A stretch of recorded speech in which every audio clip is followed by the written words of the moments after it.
There's people that are entitled where they just feel that they could at any moment, for whatever reason, go off on a total stranger and kind of destroy their lives and even end it. Welcome to Watch Mojo's Poppin' the Culture, your weekly pop culture stop. And me, well, I'm your ever-loving host, Mr. Hollywood himself, Matt Demers. Such a great show coming your way. I'll be speaking with Sevier Crespo.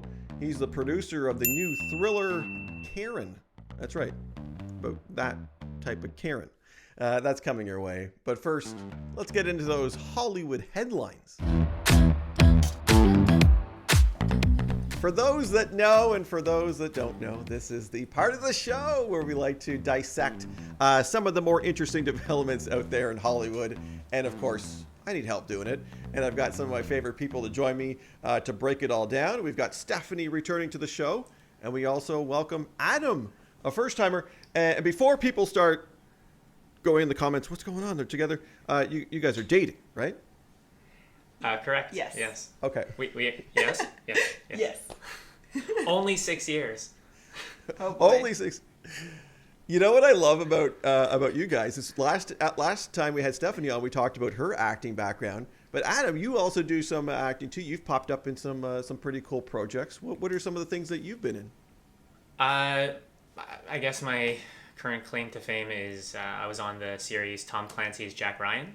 Yes, so great. In the first season. Who did you play? My character's name was Patrick Klinghoffer. Who is a CIA analyst, right? That's correct, yeah. So so this is huge because you actually, so a lot of people up here in these shows and movies, their characters don't actually have a name. It's like, guy I've on had bench. many of those, yeah. Guy sipping coffee, but you actually have a character name. So that's cool. That's pretty big. I've gotten bearded guy. I've gotten what else? Kid eating out of garbage can, I think was one of them. Oh. Yeah, that was my first role. But I mean, what's really cool about that, the first season is the guy who played Aladdin was. Oh yeah, in the first season of Jack Ryan, one of my co-CIA analysts at the office was Mina Massoud, and then right after that first season, he booked Aladdin, and he's like, that's awesome. The lead exploded in the live action movie. He's a very talented guy. Yeah, Krasinski's in there, right? John Krasinski. Yeah, he's the lead, and he's how is he?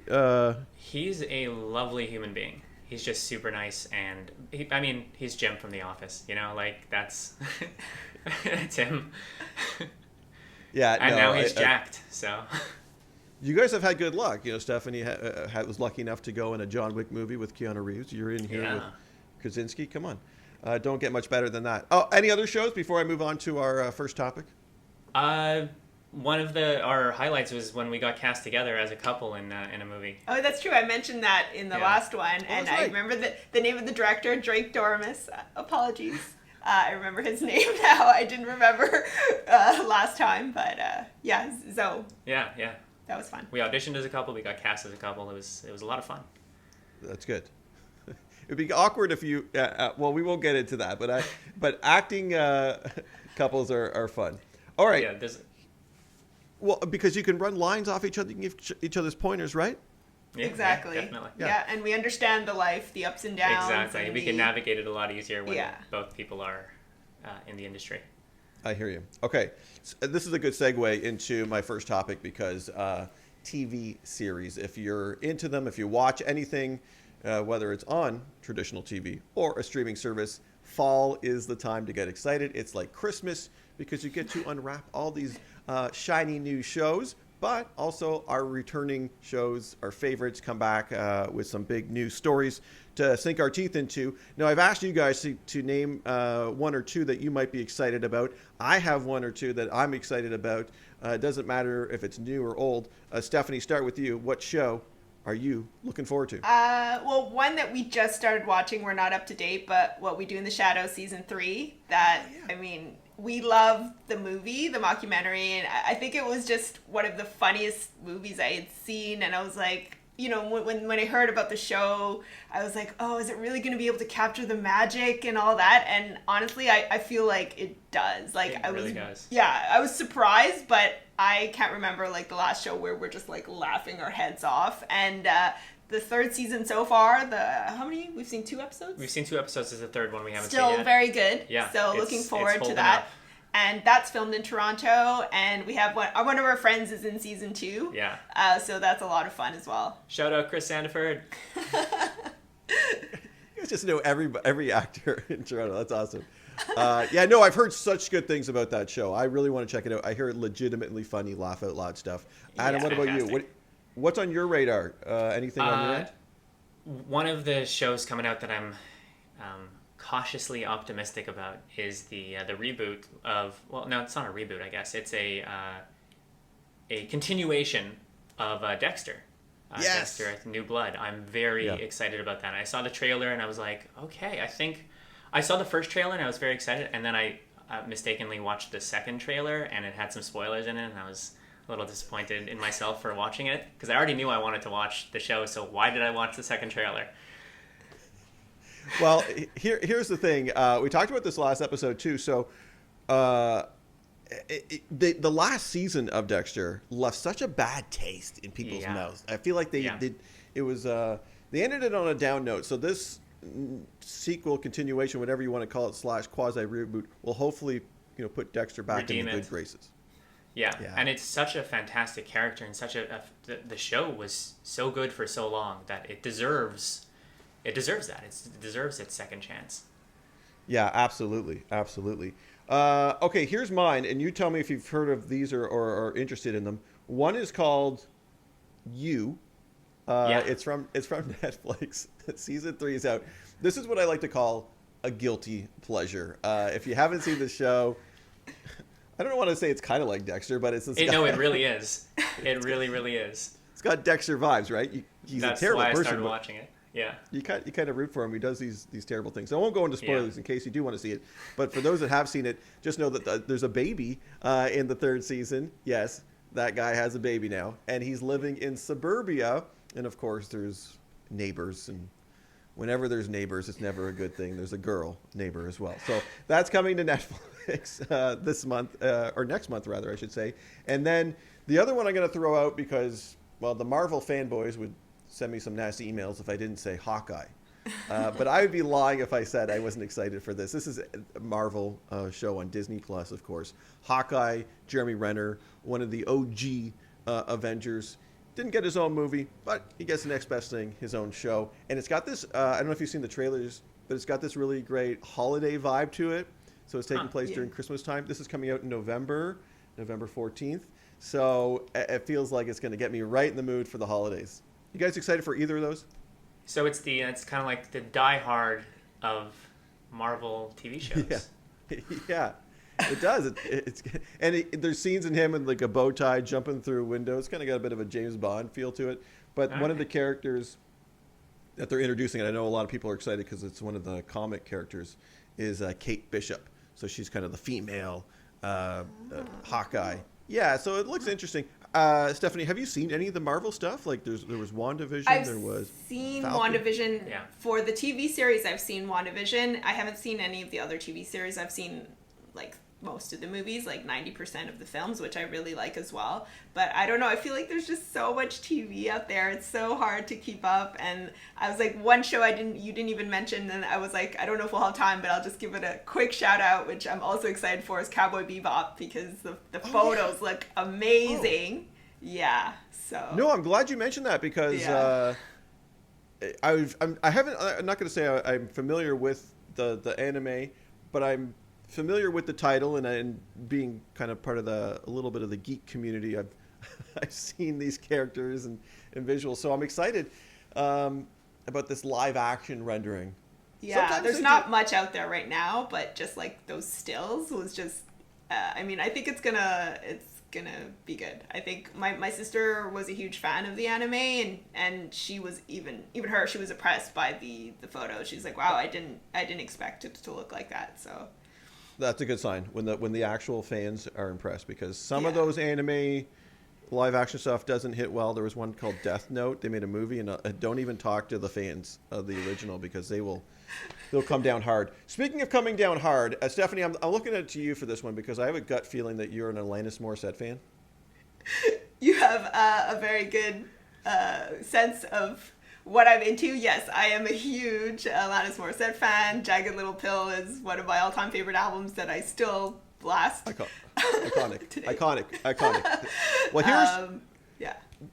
Well, you probably know this then, that she's got a film coming out. Well, it's not her film, it's an HBO film that premiered at the Toronto International Film Festival, documentary.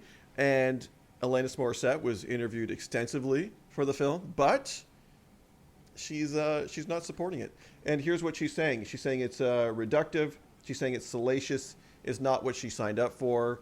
There's no details about what exactly it is about the film that she's against, but the Washington Post is saying that there's a large part of it has to do with sexual encounters when she was 15 years old that she's calling statutory rape. So it looks like maybe this was supposed to be a celebration of Jagged Little Pill with little tidbits about the journey there, but they've really taken that one part and maybe, I don't know. What do you think? I haven't seen the film. I don't know if I will, actually, if Alanis isn't supporting it. What about you guys? Stephanie, I mean, it's only fair that we start with you. Well, I just heard about it like in the last couple weeks, with like all the ramp up to TIFF as well. So I just like my first instinct was like, yes, an Alaska documentary, amazing. And then everything else that came up around it, I was just like, oh, like same thing as you. I was just like, well, I was excited and now I'm not really. Like I don't know how to feel about it. I understand that documentaries are sort of like they're trying to push a certain point of view because it's the filmmaker, right? But at the same time, as an artist and trying to feel for that person, I also understand how like stories can kind of get edited or, like you're not the person is necessarily manipulated, but like the words are manipulated to show a certain point of view that the filmmaker might be trying to say. But like I just find it so delicate and I don't really know how to feel about it. And also, like you said, there isn't much info about what she doesn't support specifically, unless it's just the whole film now in general. But it's a shame because I feel like we talk about Jagged Little Pill and her music catalog, I should say, is iconic. During that time, it was like, every song on that album was a hit. Adam, what's your favorite Alanis Morissette song? One of the ones that pops to mind is Uninvited. I don't know why, but I think my sister, who's a musician and a singer, used to sing that all the time, and I really like that song. What's the one about the hand in the pocket and... hand in my pocket. Well, Uninvited is not off of Jagged Little Pill. No? But, did you specifically ask for Jagged Little Pill? No, he just said favorite Alanis song. Okay. But that's the one that pops to mind. What's that? If God Was One of Us, that's her, right? No, that's Joan Osborne. Oh no! Edit that out. Edit that out. No, same time frame, right? There was also my street cred. Oh no! Your Alanis, your Canadian card will be revoked. Yeah. Okay, Oh. She's a Canadian icon. Is there what do you guys make of these musical documentaries in general? If there's too much input from the artist, is that good or bad? I think it's generally a good thing. You want to have the artist involved, but I don't know. Yeah. I think it would depend on the sensibilities of the artist. If the artist is able to step away from their own story and support, I don't know how to put this. If the artist is able to... No, I get what you're saying. Kind of let go. There needs to be a trust, obviously, right? Yeah, there needs to be a trust, and it needs to be upheld, right? So, like, if you put your trust in the filmmaker and you are open with them, you trust that they are going to have your best interests at heart. Obviously, for most films, the story comes first, but when it comes to a documentary and it's actually about real events and actually about your life, there needs to be a little more skew towards sensibility for the subject matter and the people who are involved. Yeah, no, for sure. And it shouldn't come across like a big publicity piece. Sometimes there was one with Shawn Mendes it felt like it was like a PR piece instead of a real documentary. All right, I'm going to move on to our final topic, and I don't want to bring it down too much. I want this to kind of be a celebration of some of the stars that we've lost because, I was gutted, like a big old gut punch when I heard the passing of Norm Macdonald. I know a lot of people out there loved his comedy. I, no joke, would go down the Norm Macdonald talk show rabbit hole where I would find a video of him on a on a guest appearing on a talk show like Conan O'Brien, and then I would just watch like 10 of them because it was so funny, so good. So I was thinking, like, we had the Emmy Awards very recently, and they were showing the in memoriam. So you're seeing all these people that passed away. Some people you didn't even know. Is there anyone that hit hard for you that you kind of want to pay homage to? Stephanie? There was a couple. Or Adam? Yeah. No, go ahead. I mean, George Segal is one that kind of comes to mind because we're huge fans of the TV show, and the Goldbergs, obviously. And having watched that family for, is it 7, 8 seasons now? I don't know, because we also watched Schooled, right? The spin-off. So it's hard that's to know true. We watched many seasons. We're familiar with them, but I think like we watched it before he passed away, or we just started. No, I think we started watching it the whole series like the same week that he passed away. But we had just watched the first couple episodes, and like knowing that we would eventually get to a point where like he won't be there anymore, and it was just like, oh, so devastating. But like I don't know how they're going to like tackle that in the next season, because this show is really light, right? Like it's really funny. Yeah. They do tackle obviously serious issues, but again, it's mostly in a lighthearted manner. So I don't know. It's going to be a tough season to watch when the next one comes out. I think the last season that we did watch, the second half of the season, he wasn't in it maybe. But they didn't like talk about it. They definitely focused on it in one episode. And they had like a memoriam to him at the end. Yeah, but the characters didn't focus. But then exactly. The characters, I find that the characters didn't get enough time to mourn it. The passing of that other character. Yeah, that's interesting, especially in a comedy. Like, how do you address it, especially a show like that that's very light? I remember when John Ritter died, he was doing a sitcom called 8 Simple Rules for Dating My Teenage Daughter. It's a very long name for a show. But he died, and he was the star. And then, of course, the next season, they had to address it. And they just... Yeah, so it's a bit of a tricky tightrope there. But yeah, no, I know what you mean. We're going to miss him. Adam, anybody that really hit you hard? The other one was so there's a documentary about food called Somebody Feed Phil, which we recently discovered. Well, I don't know, not recently, like at least a year ago. It's a travel food kind of reality series. And for some reason, that series struck a chord with us. We really liked the humor of it. We liked the food. We liked the host. Who's Phil Rosenthal. He's the writer behind Everybody Loves Raymond. Yeah, and it was just something special about that show, and we love watching it while we're eating, because we can watch like amazing food and like eat okay food and feel like we're there. And his father passed away, and his father was a big part of that show as well. He'd often have Zoom calls rather, with his father while he was traveling around, and with his mother as well.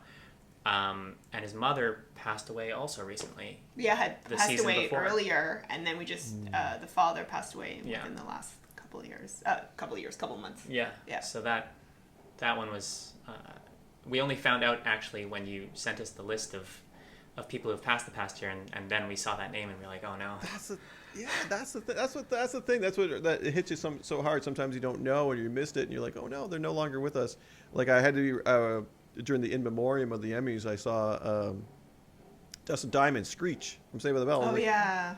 Not that I miss it, but these things happen, and then you move on, and you're like, oh wow, he's no longer with us. Charles Grodin, I'm going to throw out only because he's been in lots of stuff, but he was the dad on Beethoven. You ever watch that movie Beethoven? Oh yeah. He was the dad. He was he made an art form out of being grumpy, like he. Honestly, it was so funny and so skilled the way he just was effortlessly grumpy. So, yeah, lots of stars have left us this year, and we want to hear from you. Which one hit you the hardest? If you want to pay any respects to anyone's career, drop it in the comments. And of course, we want to know your thoughts on Alanis Morissette. Are you going to watch that Jagged documentary?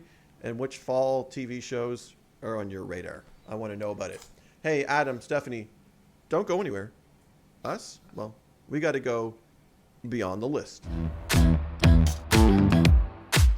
All right, it is time to go in the vast archives of WatchMojo's top 10 lists. There's so many, but what we do is we pick one and we go beyond that list with our own personal opinions. Did WatchMojo get it right? Well, they rarely get it wrong, but we'll see. And be honest, don't hold back.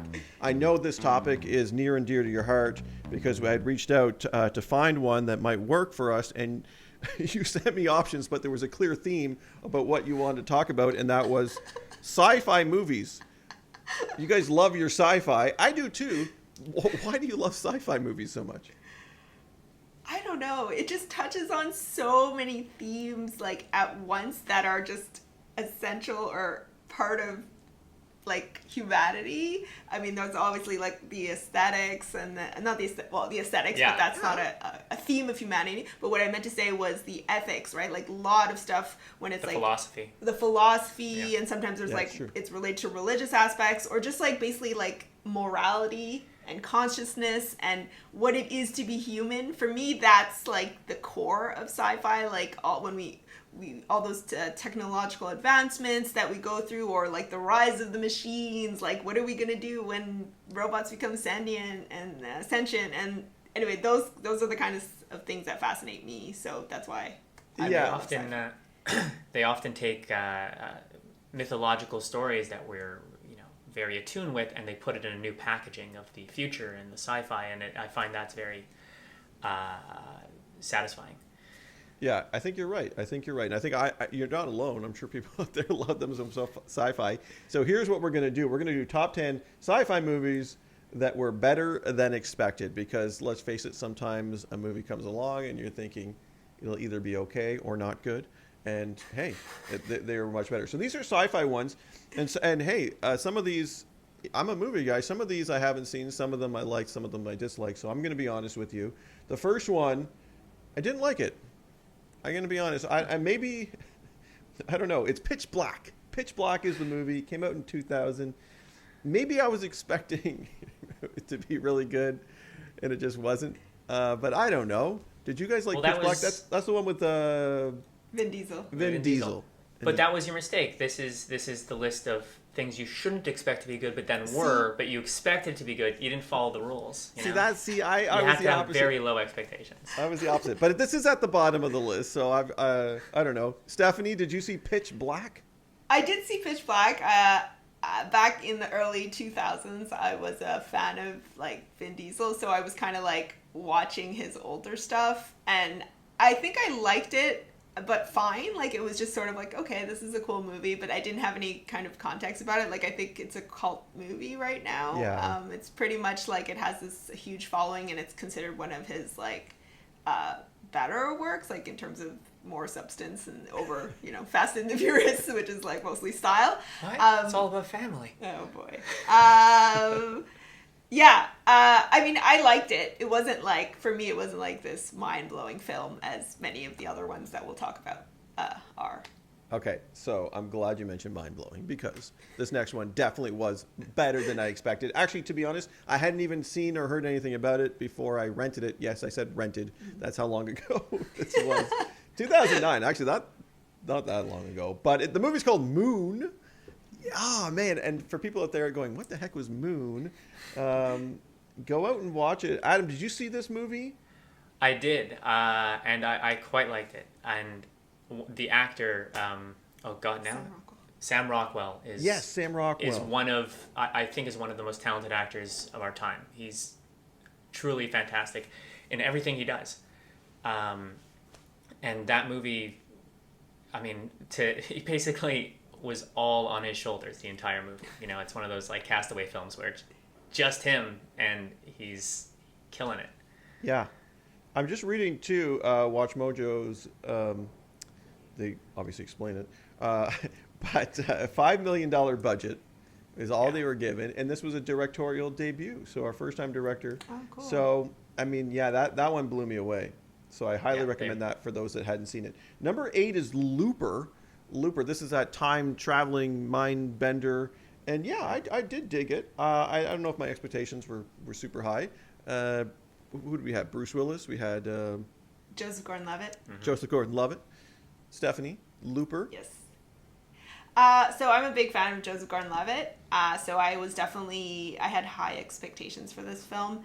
I also but I think I felt like I just kind of liked it. I didn't love it as well. I found that as much as they put a lot of work to make Joseph Gordon-Levitt look like the younger version of Bruce Willis. I found it really distracting. I was like, Thank you. the movies, like Hollywood, Thank we've had to suspend our disbeliefs for Yeah. so much, like for so many other things. Like if you just said this is the younger version and it was Joseph Gordon-Levitt's regular face, we would have been like, we would have believed it, or at least we would have just been like, that's fine. So like, I thought that was really distracting for me. The story was cool. You know, like time travel is always a little bit confusing if they don't go too much in depth. So you're trying to follow the story and watch the visuals and all the stuff. It had a really ambitious premise and a lot of cool ideas, but again, that's why I wouldn't say like I loved it. I just liked it. Well, they tackled the time travel thing very well by saying, let's just not talk about it, and then we don't have to worry about it. Yeah, time travel is so tricky because, man, then you start trying to, like, what's the movie? Tenet, okay? Where they're kind of bending time going back to... I spend nights trying to piece together certain things. I love that movie, by the way, and I like when a movie challenges me, but yeah, sometimes it's it can be a little too hard to piece it all together. Plot holes. But no, I think Loopers is definitely good. I would absolutely venture to say that this one, the next one on the list, is one of my favorite sci-fi movies. It's District 9. And this was one that really did, and I'm so shocked to watch Mojo number 7. I would put this much higher on the list because it did surprise me how well it was done. It was kind of that pseudo documentary style, but it was a different take. The aliens come, but they're malnourished, you know. And the way that our director did it, Neil Blomkamp, you know, where he made it really interesting, where he juxtaposed it to things that were going on in our world. I was blown away. Adam, did you see this one?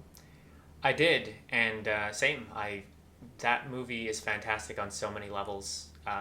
Just on the style of it and the level of it as a sci-fi, but also it had a message, and it was, I don't know, it was also, it came out of left field. Like I wasn't expecting it to be as good and as tight as it was. And where the heck is our sequel? They've been talking about the sequel to District 9 for years. I don't know if it's too late now. When did it came out? It came out in 2009. That was a long time ago. I guess we've had sequels longer than that come out. Yeah. So maybe not. All right. Number 6. I wonder if Rebecca, our good friend, the Watch Mojo lady, had anything to do with this. Back to the Future. She loves Back to the Future. Speaking of time travel, I do too. I guess, listen, I wonder at the time if people weren't expecting this to be as good. Maybe that's why it's on the list. But we know this as a this huge mega movie. But yeah, it really did set the tone for what a sci-fi film could be. Funny, entertaining, these characters. What's not to love, Stephanie? I mean, I was like, I hope we should throw this one to Adam as well, because I don't have, like, I watched it obviously, but I was very young, so like I can't remember how I felt about it. Like it was a movie that came out in the 80s, so I was like, and of course I was like, we'll ask Rebecca or we'll ask Adam or Matt to comment on this one, because as much as like it's a good movie, I was like, that's all I could say about it. Well, there's so much iconic stuff about it. Michael J. Fox, Christopher Lloyd, who doesn't seem to age. Adam, this movie just endeared itself to audiences. Why is that? Why? I don't know. It was something unlike anything else that had been made at the time, and it still holds up today. I also watched it when I was very young, so I couldn't remember how I felt about it at the time. So I rewatched it in my twilight years, and and it really, really does hold up. And I'm not just saying that because Rebecca will, kill us if we diss it. Yeah, no. If we say anything bad about it, Rebecca will come after us. No, it is a good movie. And listen, this is one of those movies that had sequels. We had 2 sequels, I believe. So there was a Back to the Future 2 and Back to the Future 3. And I think those still hold up as well. So good. It's a good little franchise. We're at the halfway point, guys. So I'm expecting really big stuff here. Blade Runner 2049 is the next one. This is Denis Villeneuve as the director. And he's got Dune coming out, which I'm just kind of drooling over. Can't wait in anticipation of those visuals that I'm seeing online and in the trailers. Has me super excited. Blade Runner 2049, same thing. Just a movie that Yeah. looked great. I thought the acting was great. I really enjoyed it. You know, the first Blade Runner is one that so many people point to as their favorite movie of all time. So I feel like there was some expectations that this was going to be good, but again, in the context of the list, it was kind of better than what people thought.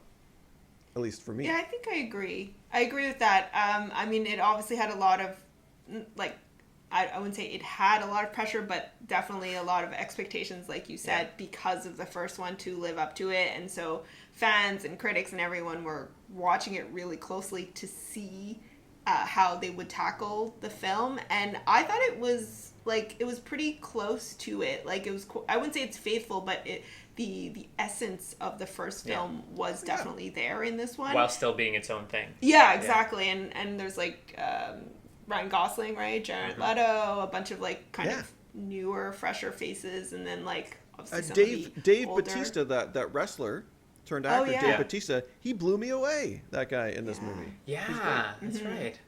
That's it. So, and I mean, I think when I first watched the first Blade Runner, there were moments where it's like kind of very slow, but then there were obviously like some really faster paced moments and stuff. And I felt like this one too, it was like that, but like that's what makes it part of the Blade Runner franchise, that it was kind of in the style of it. Yeah, absolutely. Yeah. Okay, I think we can skip over the next one. No one has any commentaries about the next one. No. The next one we can just gloss over is something called The Matrix. Nothing. The what? I haven't heard of it. 1999. This changed the game. I mean, we've talked about this. Stephanie, we talked about this. And we actually, last episode, we were talking about the new one as well that's got everyone hyped, and I've been watching those trailers and getting myself hyped about it. So, a lot of expectations on the next one. But the first one, I think it came out and people thought, Keanu Reeves movie, let's see, he's in a sci-fi. And then people went, whoa, it's amazing. Stephanie, what can we say? What has not been said about The Matrix that we can say? Better than expected. I mean, that's like, it's one of the perfect movies to be on this list because, like you said, he was in a couple of, like, he was in Speed, Point Break. He had sort of started to prove himself as an action star, but not as, like, a sci-fi.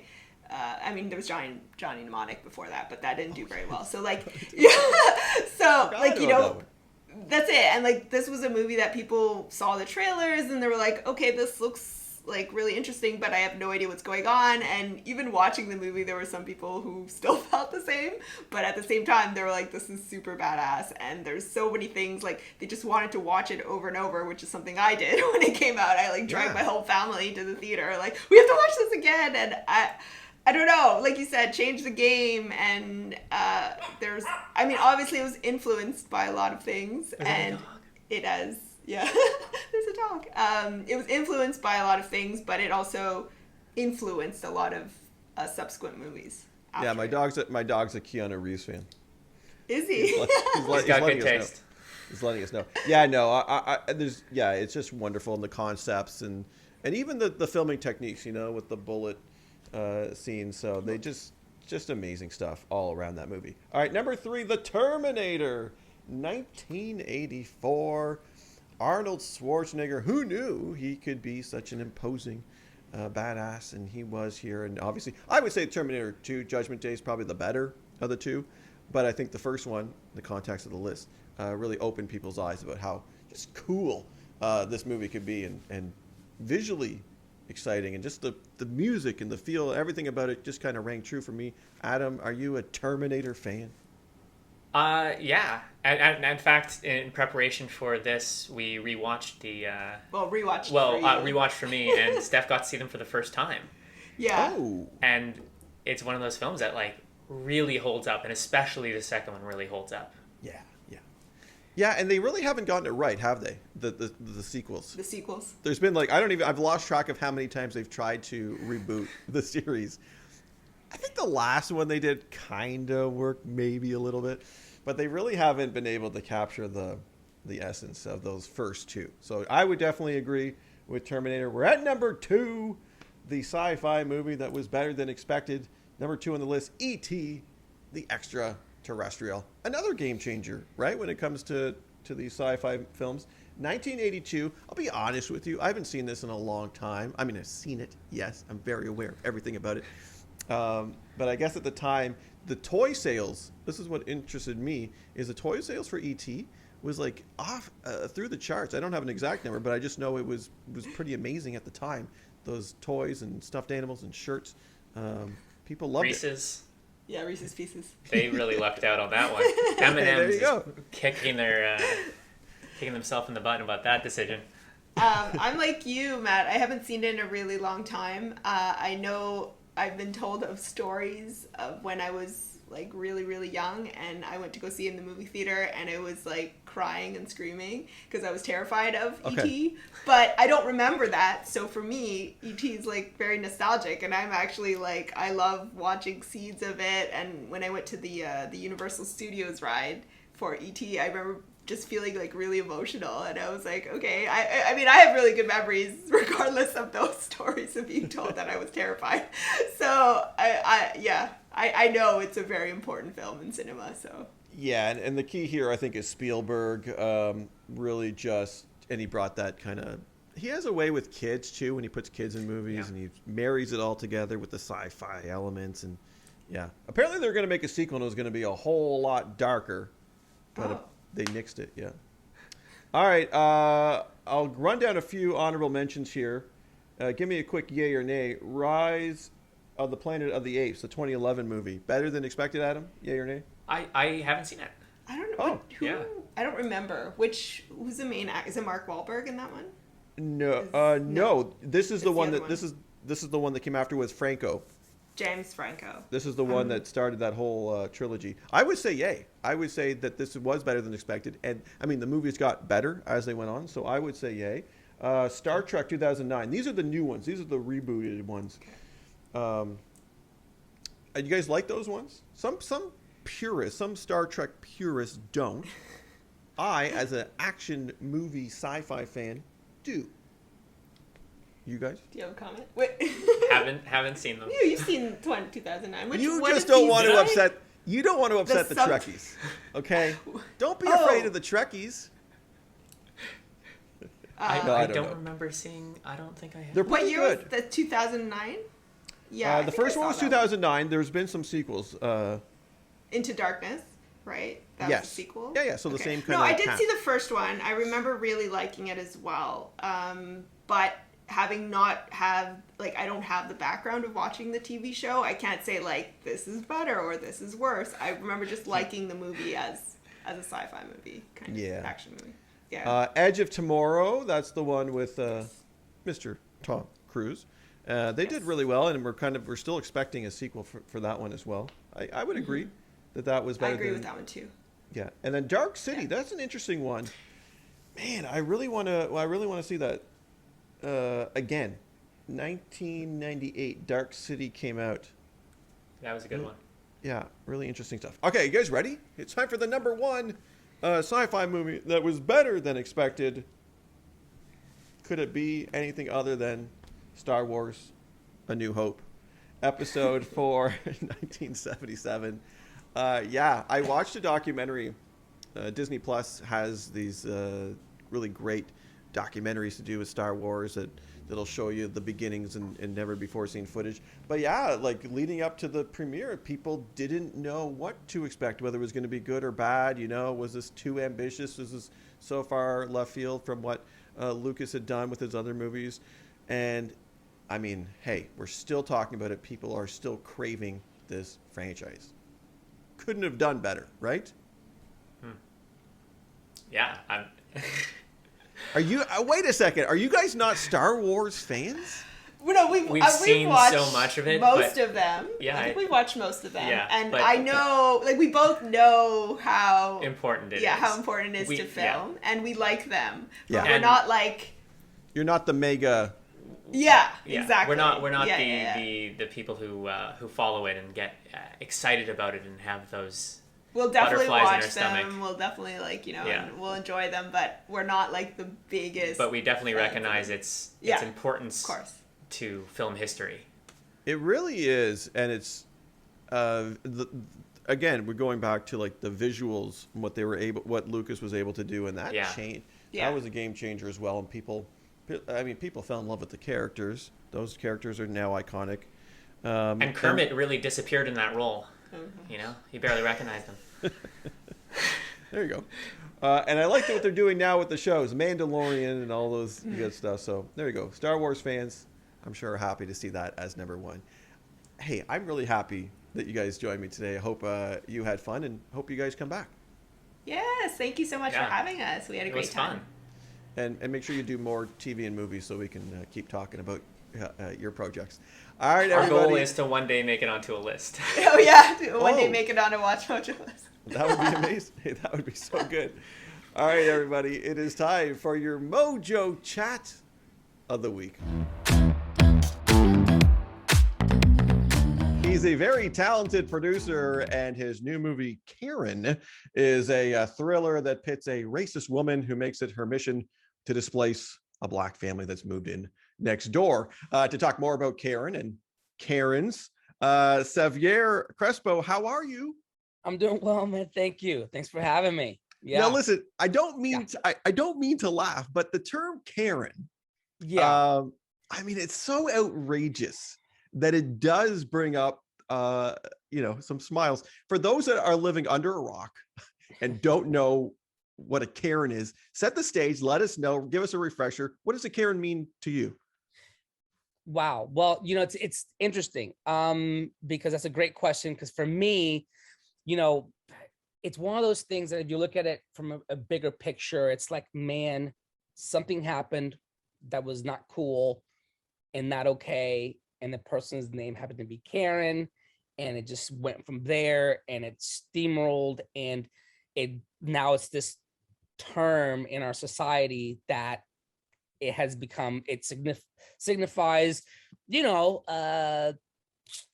just people that are in, and then this is where it comes in from what it means to me. It means entitlement. There is, unfortunately, it happens to be in this moment in time and relating to race, racism and discrimination, and just that's kind of how it's kind of shown up, so to speak. But if we then look at where all that comes from, it's entitlement. There's people that are entitled where they just feel that they could at any moment, for whatever reason, go off on a total stranger and kind of destroy their lives and even end it, with no sense of reality whatsoever.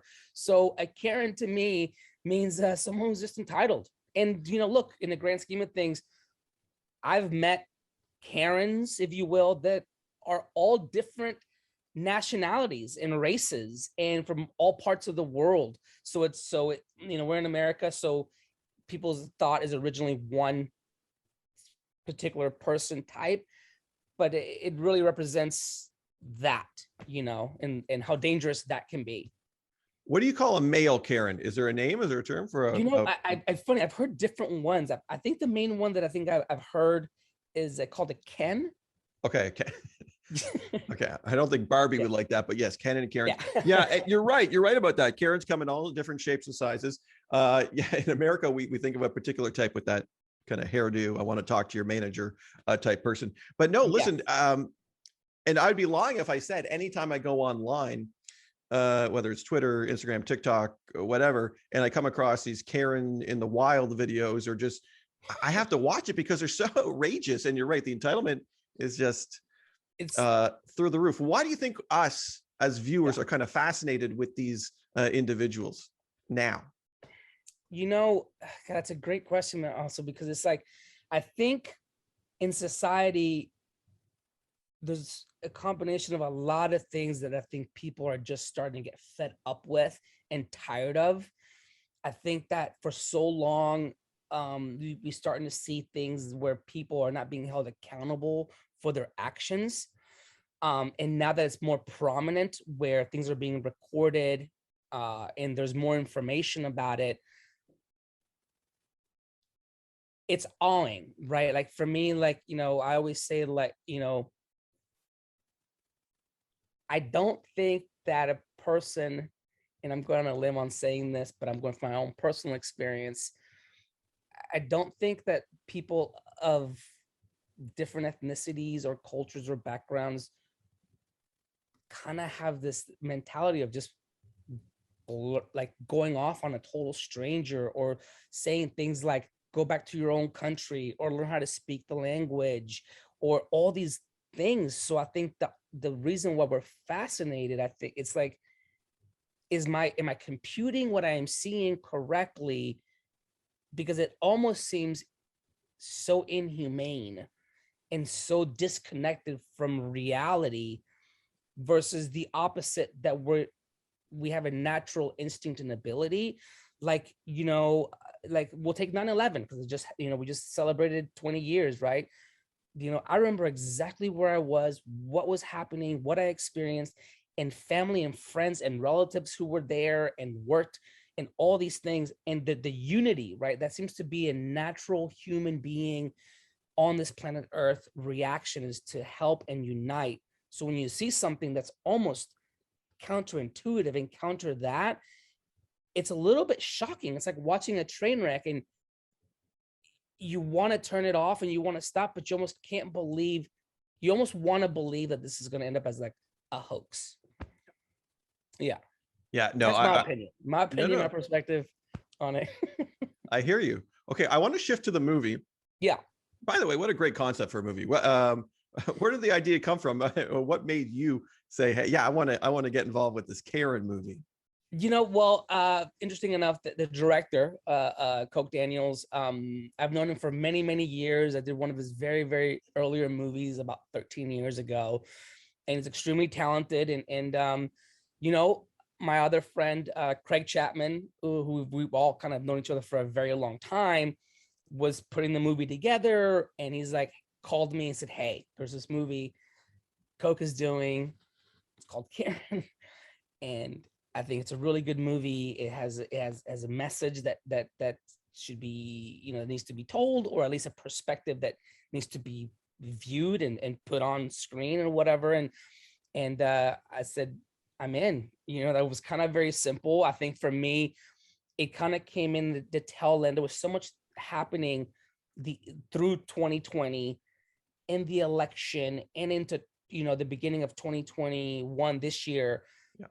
There was so much in the Black Lives Matter, and there was so much that I was like, I feel like I need to be part of this, to feel like I'm at cause over something, like I'm just doing something that feels right. I think that was kind of it. And by the way, and also I was just tired of sitting at home and not doing anything. So when the film came through, I'm like, I'll do it. And then as I started reading the script and everything, which, this is kind of this is actually the first time I'm even admitting this, in public. I've actually done it with my other producing partners and people. But when I took on the project, and Coke is known, or had worked with him with doing some comedies, right? Yeah. So when I got the script and everything was happening so fast, and we're going, and we had to get things rolling because we weren't sure if we were going to get shut down again, globally or in America. I started working, and I hadn't officially read the script. I was like, cool, let me just start the process of producing the film and all that it entailed, and the casting and talent and everything. That I literally had told my producing partner, I was like, hey, we're doing this project, let's do it. I think it's a comedy, because I couldn't comprehend, I was like, it has to be something kind of light and interesting, because that's just what I thought, right? Like flippantly, right? And then I'm working, and she reads it, and she's like, hey, did you say this was a comedy? And I was like, oh my God. And she's like, there's nothing funny about this. This is not a comedy. This is like, it's serious. So then I stopped what I was doing, and I had read it to kind of like see what the world was, which is rare because I never do that. It just so happened to be all at once going a zillion miles an hour, that then I was like, oh wow, this is, and then I was like, wow, this is going to be something. It has to be done very specific and with care, and and then everything comes on as far as like the responsibility level of what you're about to go do changed instantly. And not that I was going to make a light or fun of a Karen's or the situations, because they're never light and fun. And a person of, you know, ethnicity and of color, there's nothing light about that, you know. And like you said, just to go back, like you said, you know, sometimes people just watch and can't stop watching these Karens in the wild videos. I actually can't watch them. I can't. I almost never have. I'll stop when people try to show me things. It creates an anxiety effect, because for me, I'm like, that could be me. Yeah. You know.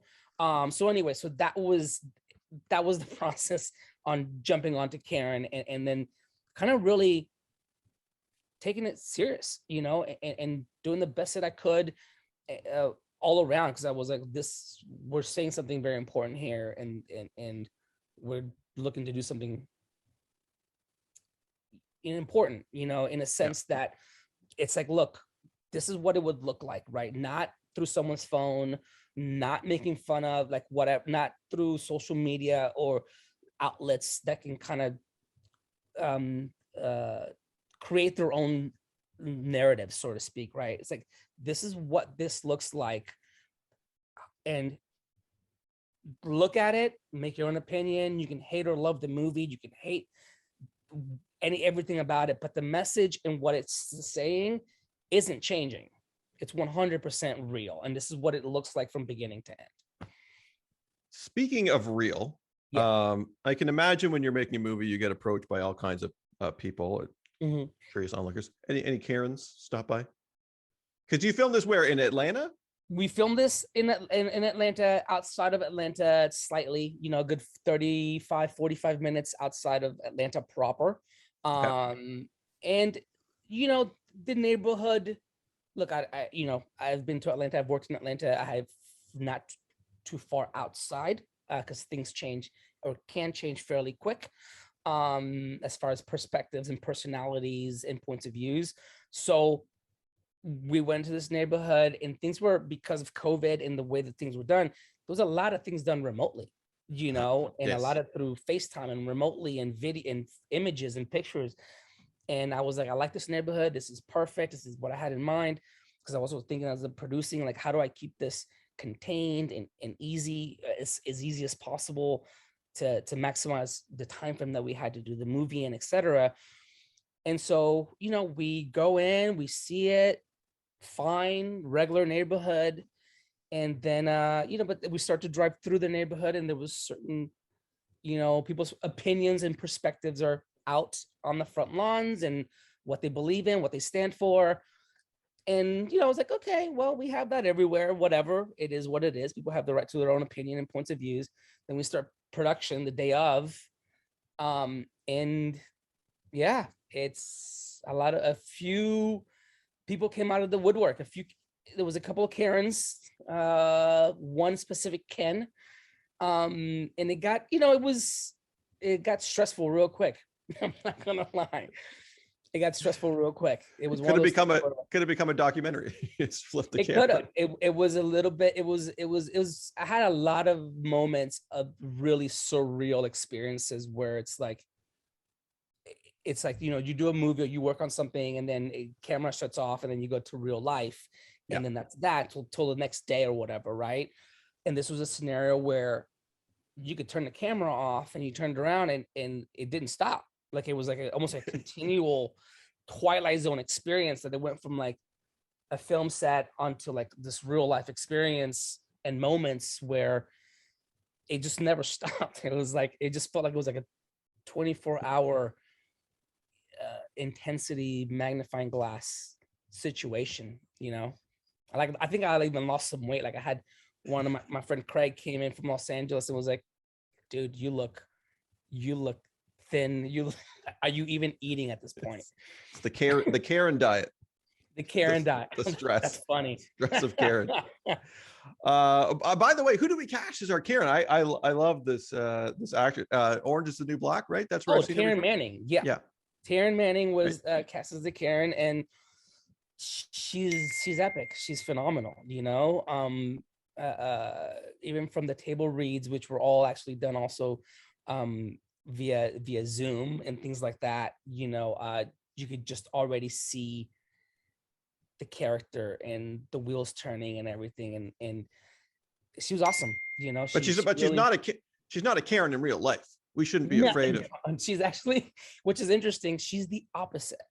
She is the total opposite. She's a total sweetheart and just a total pro and very funny and outgoing and intelligent. And yeah, it's she's playing a character, but she is one of those talents that gets into the character and you think, wait, is this the real, is there any of this part of you? It's like, no, she's just an awesome actor.